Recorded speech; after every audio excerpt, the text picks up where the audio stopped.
Hi hello friends, నేను మీ BSK. ఈరోజు మన టాపిక్ వచ్చేసి ఎస్బీఐ ఏటీఎం కార్డు నెట్ బ్యాంకింగ్లో ఎలా అప్లై చేసుకోవాలి అలా ఈరోజు టాపిక్ అండి. సో మనం ఫస్ట్ నెట్ బ్యాంకింగ్లో చేసుకోవాలంటే మనం గూగుల్లోకి వెళ్ళి ఎస్బీఐ నెట్ బ్యాంకింగ్ అని సెర్చ్ చేయాలి. ఎస్బీఐ నెట్ బ్యాంకింగ్ అని సెర్చ్ చేసిన తర్వాత ఆ వెబ్సైట్లో మనకి పర్సనల్ బ్యాంకింగ్ అని కనిపిస్తుంది. పర్సనల్ బ్యాంకింగ్ మనం క్లిక్ చేసిన తర్వాత మనకి యూజర్ నేమ్ పాస్వర్డ్ ఎంటర్ చేయమని వస్తుంది.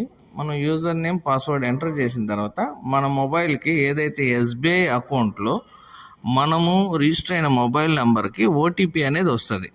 ఈ నెట్ బ్యాంకింగ్లో మనకి బాగా యూజ్ అయ్యే మెయిన్ థింగ్ ఏంటంటే ఈ ఓటీపీ రావడం. చాలా అంటే ఎక్కడ కూడా మిస్యూజ్ కాదు నెట్ బ్యాంకింగ్ ఈ ఓటీపీ వల్ల. ఈ ఓటీపీని మనం ఎంటర్ చేసి సబ్మిట్ చేసిన తర్వాత మనం మెయిన్ ఫ్రేమ్లోకి ఎంటర్ అవుతాము. మెయిన్ ఫ్రేమ్లోకి ఎంటర్ అయిన తర్వాత ఈ సర్వీసెస్ అని చెప్పేసి ఒక ఆప్షన్ ఉంటుంది, దాన్ని క్లిక్ చేయాలి. అందులో చాలా ఆప్షన్స్ మనకి చూపిస్తాయి. అందులో మనం ఏటీఎం కార్డ్ సర్వీసెస్ క్లిక్ చేయాలి. ఏటీఎం కార్డ్ సర్వీసెస్ క్లిక్ చేసిన తర్వాత ఇందులో కూడా చాలా ఒక ఆప్షన్స్ చూపిస్తాయి. అంటే మన ఏటీఎం కార్డ్ ఎప్పుడైనా మిస్ అయినా కానీ బ్లాక్ చేసుకునే దానికోసం ఇలా ఆప్షన్స్ కనిపిస్తాయి. మన మెయిన్ వచ్చి ఏటీఎం కార్డ్ అప్లై చేయడం కాబట్టి రిక్వెస్ట్ ట్రాక్ డెబిట్ కార్డ్ అని చెప్పి ఒక ఆప్షన్ ఉంటుంది. ఈ ఆప్షన్ని మనం క్లిక్ చేయాలి. ఇది క్లిక్ చేసిన తర్వాత మన అకౌంట్ అక్కడ డిస్ప్లే అవుతుంది.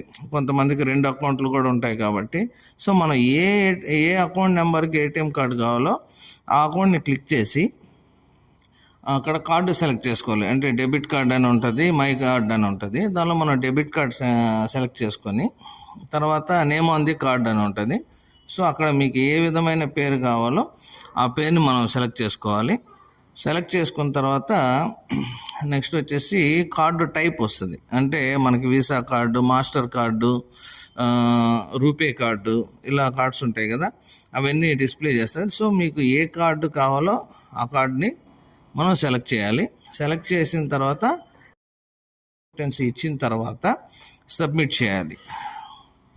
సో సబ్మిట్ చేసిన తర్వాత మనకి ఇక్కడ అడ్రస్ అనేది డిస్ప్లే అవుతుంది. అంటే ఆల్రెడీ మనం బ్యాంకుకి ఇచ్చిన అడ్రస్ లేదా న్యూ అడ్రస్కి అని చెప్పి అక్కడ చూపిస్తుంది. సో మనకి ఏదైనా అడ్రస్ చేంజ్ అయ్యింది, న్యూ అడ్రస్ ఉంటే న్యూ అడ్రస్ ఎంటర్ చేసుకోవచ్చు. సేమ్ అడ్రస్ అంటే సేమ్ అడ్రస్ని మనం ఇచ్చేసేసి సబ్మిట్ చేయాలి. సబ్మిట్ చేసిన తర్వాత ప్రొఫైల్ పాస్వర్డ్ని అడుగుతుంది. Use profile password or OTP అని చెప్పి అడుగుతుంది. సో మనం ఓటీపీ ద్వారా కానీ లేదా ప్రొఫైల్ పాస్వర్డ్ ఎంటర్ చేసి సబ్మిట్ కొట్టిన తర్వాత ఒక 10 డేస్లో మనకి మన ఏటీఎం కార్డు అనేది మన ఇంటికి నేరుగా మనం ఇచ్చిన అడ్రస్కి వచ్చేస్తుంది అనమాట. సో ఈ విధంగా మనం నెట్ బ్యాంకింగ్ ద్వారా ఏటీఎం కార్డ్ని మనం అప్లై చేయాలి. Okay friends, thank you. మన ఛానల్ని సబ్స్క్రిప్షన్ చేయండి, అలాగే లైక్ చేయండి.